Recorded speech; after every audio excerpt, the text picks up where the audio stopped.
After the somber ceremony of his wife's funeral, the grieving husband and his clandestine lover made their way to the notary's office to settle the matters of her inheritance. The atmosphere was thick with anticipation as they approached the legal professional, the looming presence of unresolved matters hanging heavily over them.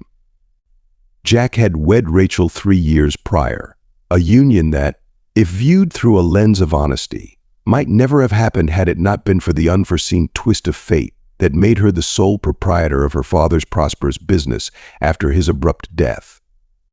Her father, once a vibrant and seemingly indomitable entrepreneur, had been struck down in a tragic moment by a stroke, leaving Rachel as the sole heir to his immense fortune.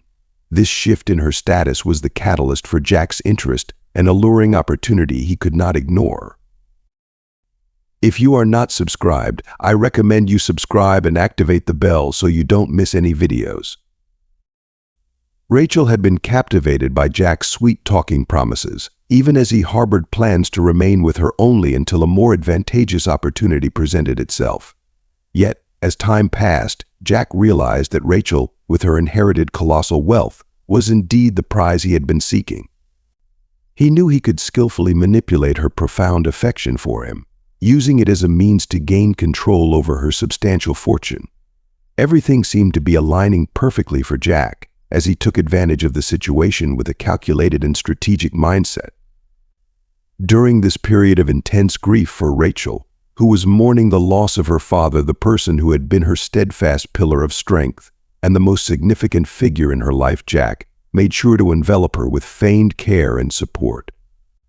His duplicity knew no bounds as he played the role of the devoted partner, all while plotting to secure his gain from her sorrow and vulnerability. In her state of profound naivety and heartbreak, the young girl remained blissfully unaware that the most devastating period of her life had only served to further conceal Jack's true, malevolent nature. Jack, ever the consummate actor, skillfully masked his intentions, maintaining a facade of impeccable behavior designed to ensure that his path to marriage with Rachel was irrevocable. The funeral had barely concluded when Jack seized the opportunity to propose, tactfully suggesting that they delay the wedding until her period of mourning had passed. His mastery of deceit, manipulation, and pretense was unparalleled. He could effortlessly transform into whatever persona the situation demanded, performing whatever role was necessary to achieve his goals. With past wealthy girlfriends, Jack had often been dismissive, relying on the assumption that another affluent partner would soon come along. But Rachel was different. Her immense fortune and the potential for long-term gains made her worth every ounce of effort he would need to expend. Jack was fully aware that his calculated efforts would not go unrewarded. Yet, an unforeseen challenge loomed on the horizon, one he had not anticipated. Rachel's father had a trusted confidant and principal assistant in his company, her godfather, Mr. Langford. Mr. Langford, a sagacious and perceptive individual, immediately discerned Rachel's deep, unyielding affection and her vulnerability following her father's death. He recognized that Rachel's grief had rendered her susceptible, seeking solace and a substitute for her lost parent. Despite her intense emotional turmoil, Mr. Langford, with his sharp intellect and strategic acumen, firmly insisted on a prenuptial agreement, leveraging his influence to persuade Rachel of its necessity. Through a blend of shrewd negotiation and heartfelt counsel, he managed to win Rachel over, ensuring that the financial and legal protections were firmly in place before she committed to Jack. Jack, it's simply a matter of business. Is it so difficult to understand? Rachel implored, echoing the words Mr. Langford had conveyed to her. This is just a formality. Do you think I need your money? Jack's response was laced with indignation and disbelief, clearly shaken by the unexpected demand. Sweetheart, it's only a precautionary measure. We need it just in case things don't work out. My godfather, he's always been like a second father to me, insists we sign it. Although Rachel had been somewhat naive when it came to financial matters, never having had to grapple with money herself, she was far from being foolish in other areas of her life. Once she set her mind on something, She pursued it with unwavering determination. Jack found himself cornered and reluctantly agreed to all of Mr. Langford's stipulations. The marriage contract, while adhering to standard legal practices, was crafted to severely limit Jack's rights. It was crystal clear that Rachel's inherited business and properties could not be considered joint assets between the couple. Jack had anticipated receiving a share of the profits and the opportunity to acquire additional assets. But the meticulously drafted contract, prepared by a top-tier lawyer, thwarted those ambitions. Despite the constraints imposed by the marriage contract, Jack remained steadfast in his belief that the union would ultimately benefit him. He viewed the marriage as a gateway to access his wife's considerable wealth without direct scrutiny, nurturing hopes of amassing personal capital in the future. His strategy involved surreptitiously diverting funds from their joint budget into his accounts, a plan he believed would go undetected. Yet Jack was gravely misjudging the situation. Mr. Langford, known for his unshakable integrity and sense of responsibility, meticulously managed not only Rachel's business finances but also her spending. Jack's access to personal funds was tightly controlled and limited. Nonetheless, Jack held onto a facade of optimism, patiently awaiting a chance to exploit the situation to his advantage. In time, Jack's patience seemed to pay off unexpectedly. Rachel, who had been fervently trying to conceive since their wedding, was yearning for the joy of motherhood. However, each month brought only frustration and heartache. Initially, she dismissed her difficulties as a consequence of stress and the demanding nature of managing the business, a responsibility she had embraced with determination but found overwhelmingly draining. After more than a year of unfulfilled hopes, Rachel turned to medical specialists for help. A thorough examination revealed that her symptoms, once thought to be a result of a busy lifestyle, were far more serious. The diagnosis was nothing short of devastating. Rachel had cancer. The news was a crushing blow, shattering her world and turning her life upside down. The very hope she had clung to for so long was now overshadowed by a grim and uncertain future. Rachel's battle with the disease became a harrowing journey, marked by intense medical treatments and a profound emotional struggle. Jack, while still outwardly supportive, could not conceal a certain grim satisfaction the unfolding tragedy presented opportunities he had not anticipated. As Rachel grappled with her health, the complexities of her illness and the relentless demands of her condition began to intertwine, setting the stage for Jack to further manipulate the situation for his benefit. For nearly 2 years, Rachel endured a relentless cycle of grueling treatments and suffering, each day blending into the next with minimal relief. During this harrowing period, Jack's role as a husband was nothing more than a facade.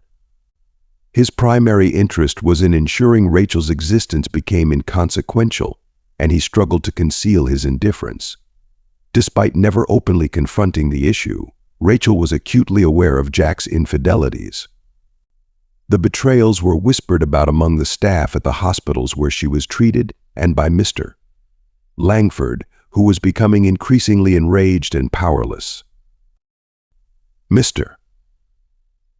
Langford's frustration boiled over as he grappled with the tragic irony of Rachel's plight.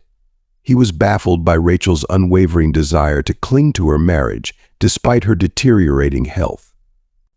His concern was compounded by the fact that Rachel had no will, meaning that, by default, Jack would inherit everything. That scoundrel will inherit every last penny, Mr. Langford lamented bitterly. He was certain that Jack, with his reckless spending habits, would squander all the assets and properties within a few short years. Yet the elderly man felt helpless, unsure of how to address such a sensitive issue with his goddaughter, once vibrant and full of life, now on the brink of death. The reality of Rachel's imminent demise was inescapable, with only weeks left on the countdown. As Rachel's condition continued to decline, Jack's behavior became a subject of scorn and discussion among everyone involved. His apparent glee at the prospect of a future unburdened by his ailing wife and the opportunity to acquire a substantial fortune was unmistakable. To Jack, the situation seemed all but resolved, his eyes gleaming with a covetous anticipation of the wealth and freedom that awaited him. The prospect of disposing of his sick wife and reaping the rewards of her inheritance appeared to be within his grasp, his plan seemingly nearing its final, lucrative stage. Mr. Langford fervently hoped he would be spared the task of broaching the delicate subject of Rachel's will. However, fate had other plans. It was Rachel herself who initiated the conversation, unveiling a meticulously orchestrated scheme that left Mr. Langford utterly stunned. She had executed her plan with a blend of subtlety and ruthless precision, demonstrating that revenge indeed is best served cold. Rachel's final act of retribution was not only methodical but elegantly simple, and as she approached the end of her earthly journey, she succeeded in fulfilling her ultimate ambitions. Unfortunately, those closest to Rachel did not witness the miracle they had hoped for. She passed away, leaving behind a meticulously organized funeral with a composed and resolute demeanor, her final wishes clearly articulated. Her preparation for her departure from this world was carried out with a calm determination, ensuring every detail was attended to with care. The day after the somber farewell ceremony, the notary summoned those named in Rachel's will for a formal reading. Jack was caught off guard by this unexpected development. He had been confident that Rachel had not left behind any formal documentation regarding her estate and that, by default, he would inherit everything, as typically happens in such circumstances. Clinging to hope, Jack attended the meeting, accompanied by his new lover, Sisi, a strikingly beautiful woman. Upon entering the notary's office, Jack noticed Mr. Langford and Rachel's friend, Carl Trez, already present. What truly bewildered him, however, was the sight of Carl pushing a stroller with a young boy inside. Jack was completely unaware of Carl's marriage or the existence of the child. Although Jack was far from an expert in any field, he was not naive. It quickly became apparent to him that there was a hidden agenda at play and that he had been duped. Despite his growing anxiety, Jack's curiosity prevailed. He was eager to uncover what Rachel had so carefully planned, even though it was becoming increasingly clear that the revelations awaiting him would be deeply humiliating. For approximately 15 agonizing minutes, the room was enveloped in a heavy silence, each person retreating to their corner as if to escape the weight of the moment. No additional guests arrived, heightening the tension that hung thickly in the air. The notary, with a barely concealed smirk of satisfaction, seemed to relish the opportunity to stretch out the suspense, meticulously detailing the reason for their assembly and extolling the honor of unveiling the deceased's final wishes. His voice carried an undercurrent of mockery, suggesting that the contents of the will were an open secret to him and the others present. Finally, Jack's name broke through the oppressive silence. "To my lawful husband, Jack, I hereby revoke any claim to my estate," the notary declared, his words delivered with a chilling simplicity that seemed to amplify their sting. After this brief yet devastating statement, the notary fixed his gaze on Jack, his eyes probing for any sign of comprehension. The weight of the announcement hit Jack with full force, and despite the searing humiliation, he had no choice but to nod in acknowledgement. Sisi, sensing the gravity of the situation, reached out to Jack's hand in an attempt to flee the scene with a semblance of defiance. Yet Jack, his face a mask of rage and embarrassment, gripped her hand tightly, signaling her to stay put. Her questioning glance was met with a steely resolve as Jack was consumed by a desire to escape the public spectacle of his degradation. However, as the realization settled in that the drama was far from over, Jack knew that the full extent of the unfolding events still had to be witnessed by the assembled audience. The play, as it were, had not yet reached its final act. After a brief, almost excruciating pause, the notary resumed with an air of deliberate gravitas. "I bequeath all my possessions to my only son, Tommy Trez, to be held in trust until he comes of age. I designate his father, Carl Trez, along with Mr. Langford, as the guardians and administrators of his estate. The words struck Jack with the force of a physical blow, the revelation hitting him like a punch to the gut. The notion that Carl had a son was an unfathomable shock. Jack's composure shattered in an instant, his patience evaporating as he burst out in disbelief. "The boy is Rachel's biological child," he shouted, his voice trembling with astonishment. "Yes, Tommy is indeed Rachel's biological son with Carl, Mr." Langford confirmed, his tone devoid of sympathy. "Rachel hasn't been pregnant in the past 2 years, which makes it quite clear." Jack's mind raced in desperate attempts to reconcile the information. Though he was aware that modern means could circumvent traditional pregnancy, the revelation was still jarring. "Mr." Langford's smile, a mixture of vindication and grim satisfaction, was unmistakable as he observed Jack's stunned reaction.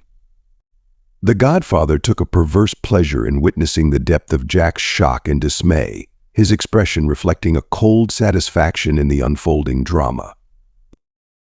"The child was born in the first year of our marriage, and Rachel employed a surrogate mother, Mr." Langford disclosed with an icy detachment.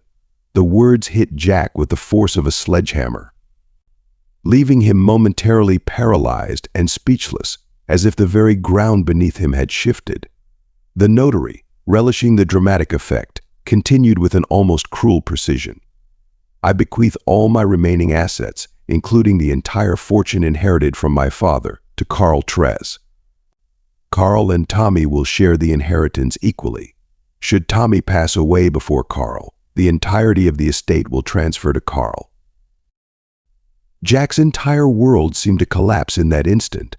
The final revelation was a gut-wrenching blow that obliterated any remaining hope he had clung to. The realization dawned with excruciating clarity that Rachel's will, though possibly not legally enforceable, was a deliberate and ruthless act of retribution. It left him bereft, with not a shred of her fortune or her legacy to claim. His eyes, filled with a tumult of rage and desolation, locked onto Mr. Langford, who stood there, almost savoring the scene. Jack's last vestige of hope evaporated, replaced by a deep, gnawing despair. The will had unveiled an unexpected and devastating twist, leaving him drowning in his bitter disappointment. In the end, Jack was left with nothing but the cold sting of betrayal and the stark realization of his utter failure. "Mr. Langford's voice was unwavering as he continued, "By the deceased's explicit wishes, the DNA test results have confirmed that your wife, Rachel, is indeed Tommy's biological mother. Please be assured that all documents pertinent to this matter have been collected with the utmost diligence and thoroughness." Jack's face flushed with a mix of disbelief and anger as he demanded to see the evidence. "I want to examine everything," he insisted, his voice rising. The notary, maintaining a professional composure, responded with a cold detachment. "You are only entitled to review the sections of the will that directly concern you. Documents related to the child, especially those proving parentage, can only be disclosed with the explicit consent of the parents." Carl, stepping forward with a steely resolve, added, "If you insist on seeing those documents, it will only be possible through a court proceeding if the court deems them necessary for the case." Jack's frustration reached its peak. His face contorted with fury, he stormed out of the office with such force that the door slammed behind him, echoing his rage. His lover, Stacy, trailing behind him, maintained a calm demeanor as she quietly bid her farewells and gently closed the door, leaving the office in an air of tense silence. "Mr." Langford turned to the notary, his brow furrowed with a mix of concern and curiosity. "Does it make any difference that he didn't sign to acknowledge that the will was read to him?" he inquired, a hint of uncertainty in his tone. "There are countless individuals like him," the notary said with a sigh of resignation. "It's all just a formality." His voice carried a trace of bitter amusement. "It would be amusing if it weren't so tragically sad. I can't fathom how Rachel became involved with someone like that, Mr." Langford mused aloud. though his rhetorical question was left unanswered, echoing in the quiet room. The men swiftly completed the paperwork, their signatures scrawled with a sense of finality. After a brief handshake, Mr. Langford lent a hand to Carl, who was carefully placing little Tommy into the stroller. "Would you like to join us for a stroll?" Carl offered, his voice carrying a warmth that belied the recent tension.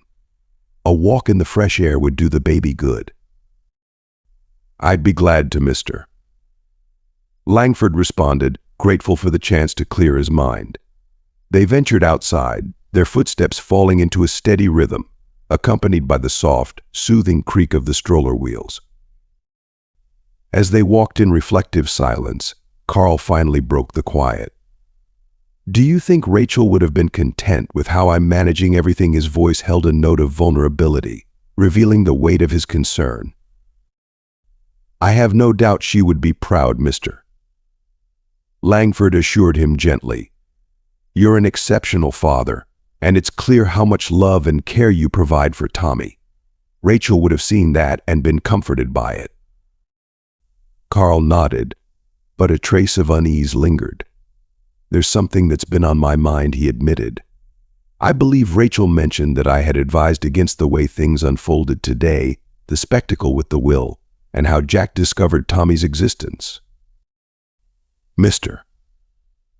Langford's expression softened with understanding. "Yes, I remember you mentioning that. It's a difficult situation, but your integrity and dedication shine through. Rachel would have valued your honesty and the care you've shown in ensuring Tommy's future is secure. I was the one who continuously raised concerns about this whole situation," Carl reflected, his voice laden with regret. "From the very beginning, I had a deep aversion to the idea. He's a despicable character, angry, foolish, and driven solely by greed. Why stir up trouble with someone like him? Honestly, I even considered waiting until after the baby was born to reveal the truth. But Rachel was so secretive. I felt I had no right to act against her wishes.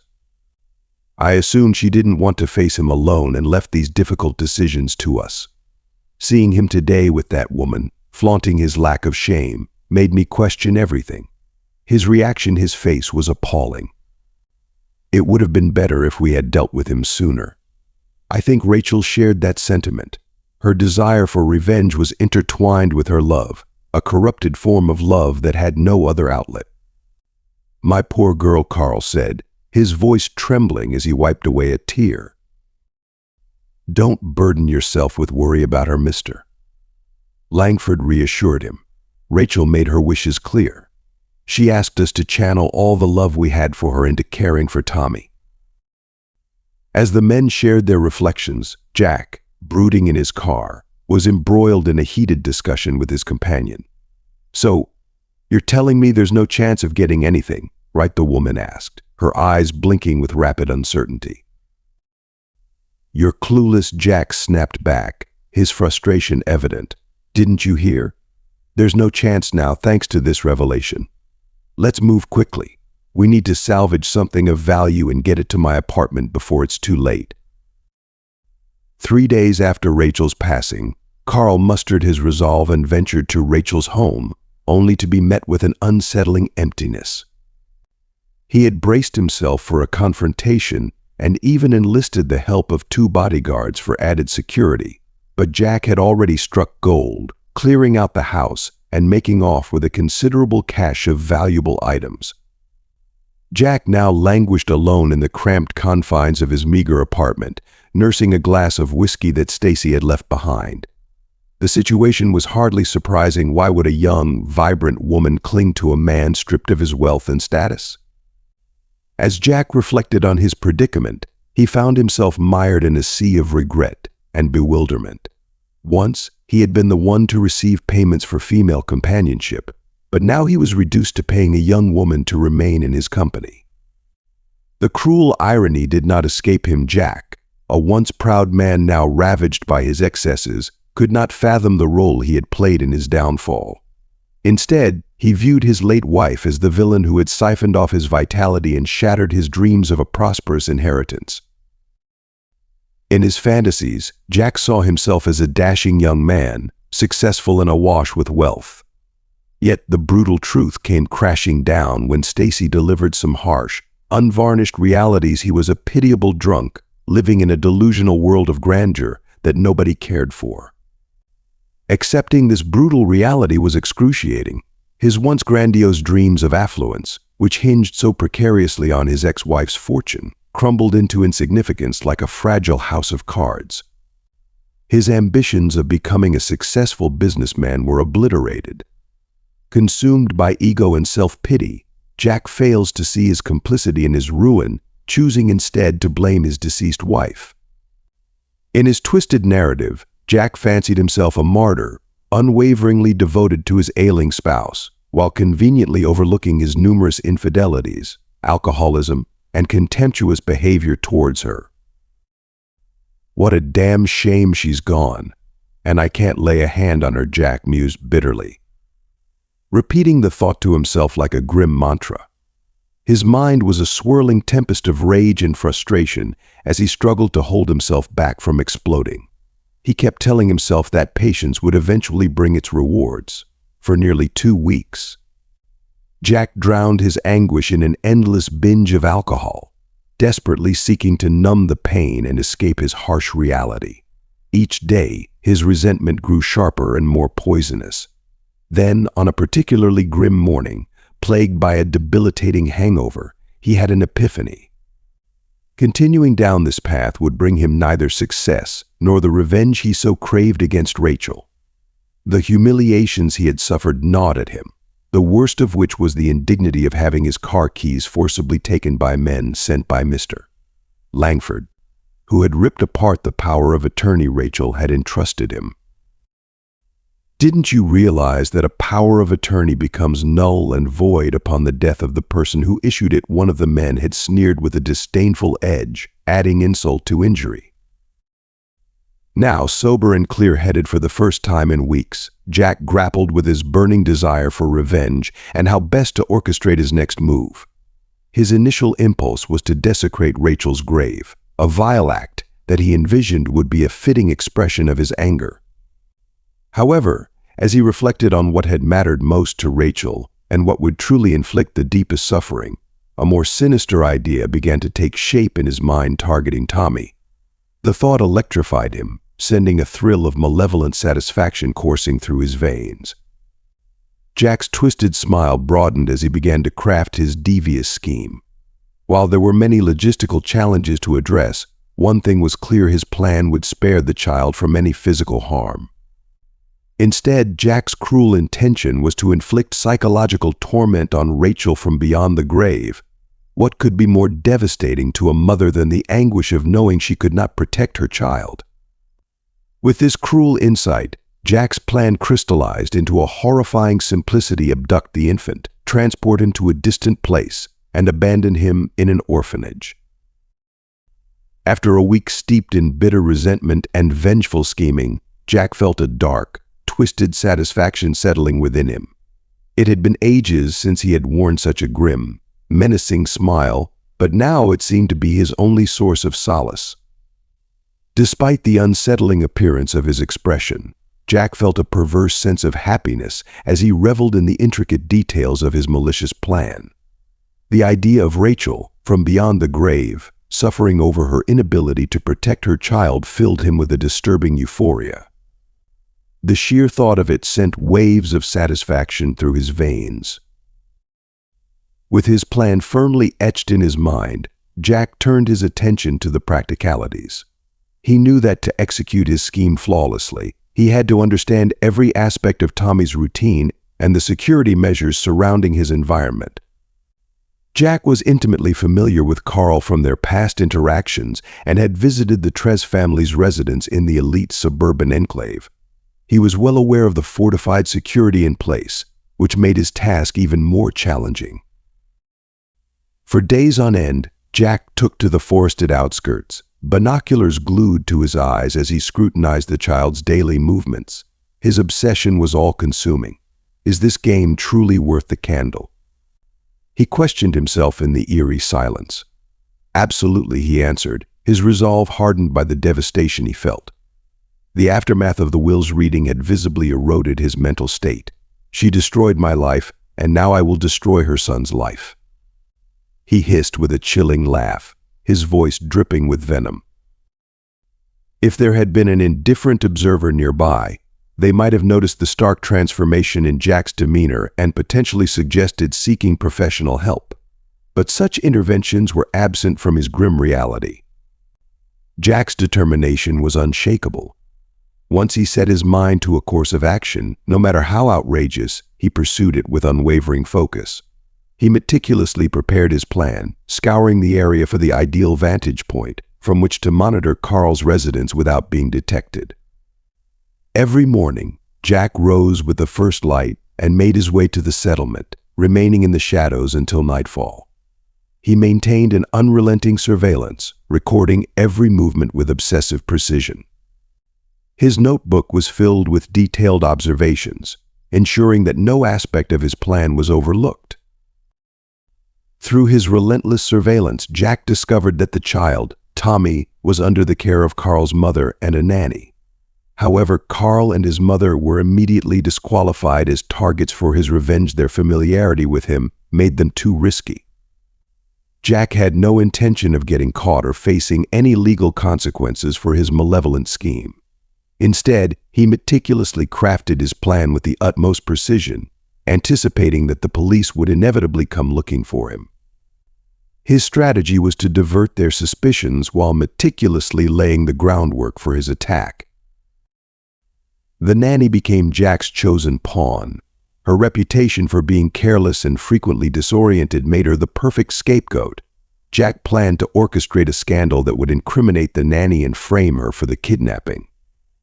He was confident that Carl's mother would be quick to cast suspicion on the nanny and would not stand by her.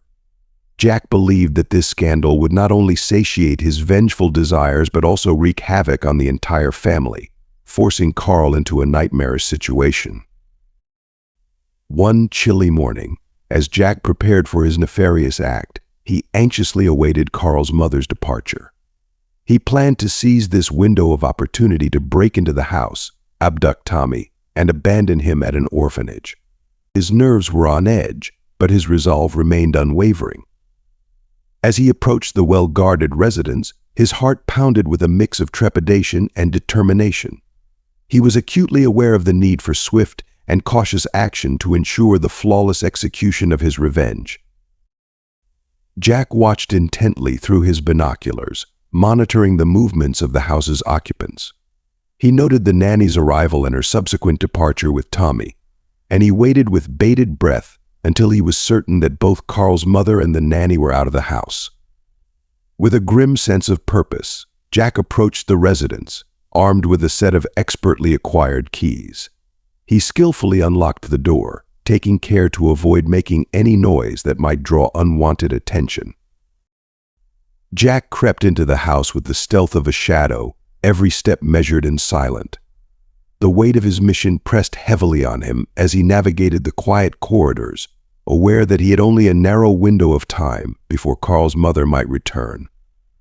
His pulse quickened with a blend of anticipation and anxiety, but he forced himself to focus, determined to avoid any misstep that could unravel his elaborate scheme.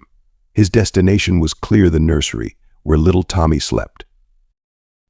As he reached the nursery, Jack's breath caught in his throat at the sight of the sleeping child. The serene, innocent face of Tommy contrasted starkly with Jack's turbulent emotions. His hands shook ever so slightly as he lifted the child from the crib, but he steadied himself, pushing aside any doubts or fears. He wrapped Tommy in a soft blanket, his movements tender despite the cold intent behind them. Just as Jack was about to slip out of the house with Tommy in his arms, an unexpected noise emanated from the direction of the kitchen. His heart skipped a beat, and a jolt of panic surged through him.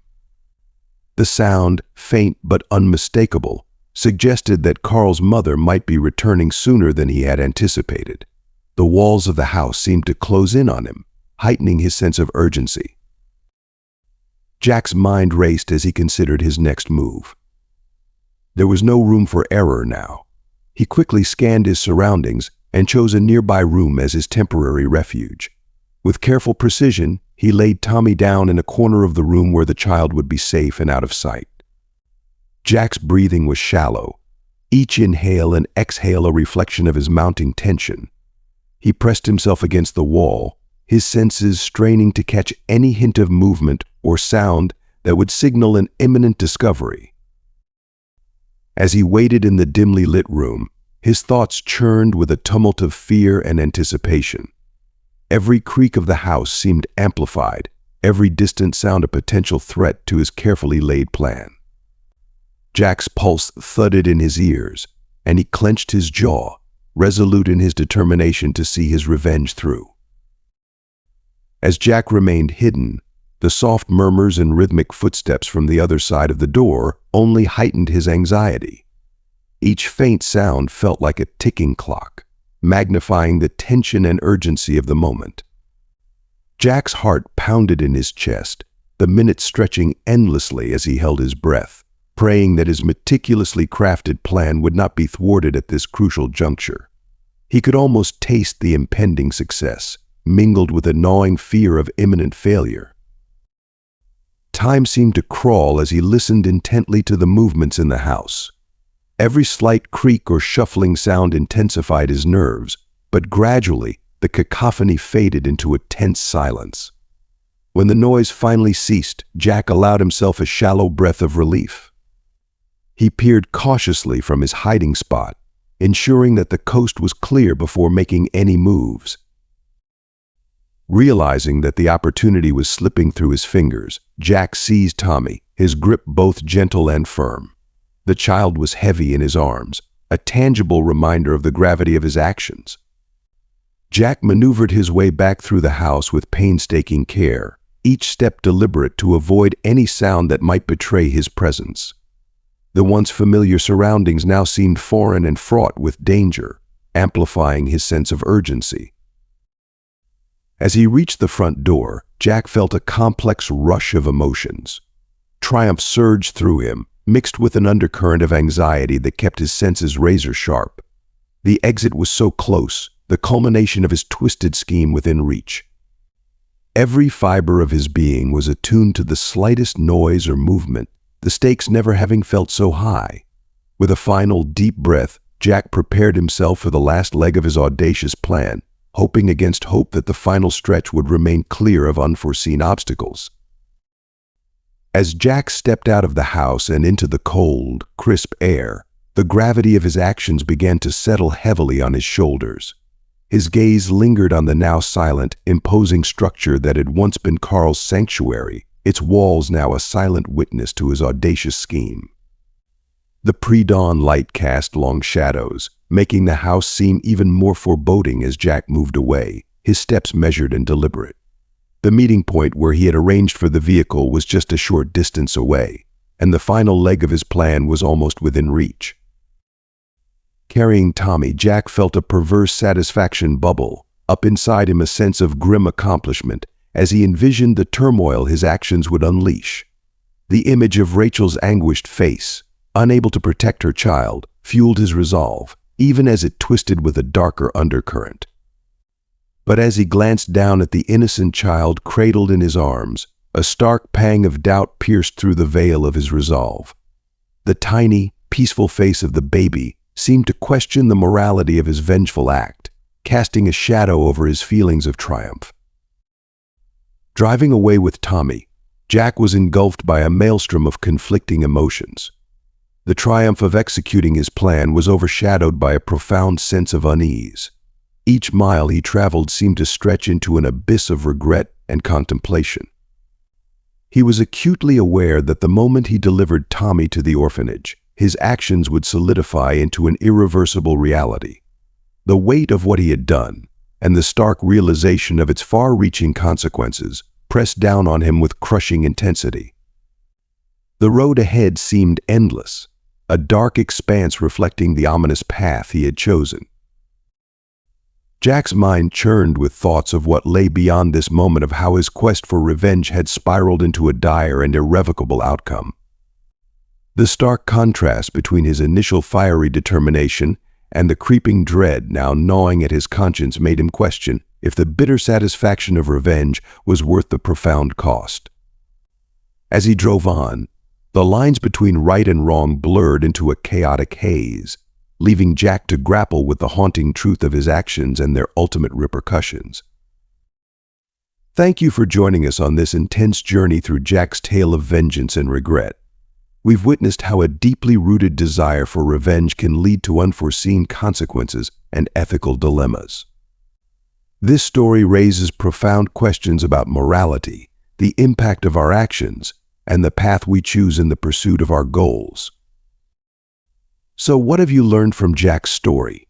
Reflect on the powerful lessons woven through this narrative and consider how these insights might resonate with your own life. We'd love to hear from you. Share in the comments below one key takeaway from this video and how you plan to apply it to your own life. Your reflections and experiences can inspire others and foster a meaningful discussion. If you found this video engaging, please leave a comment, share, and don't forget to subscribe to our channel for more thought-provoking content. Your support helps us continue to bring valuable insights and stories to you. Thanks for watching, and we look forward to seeing you in the next video.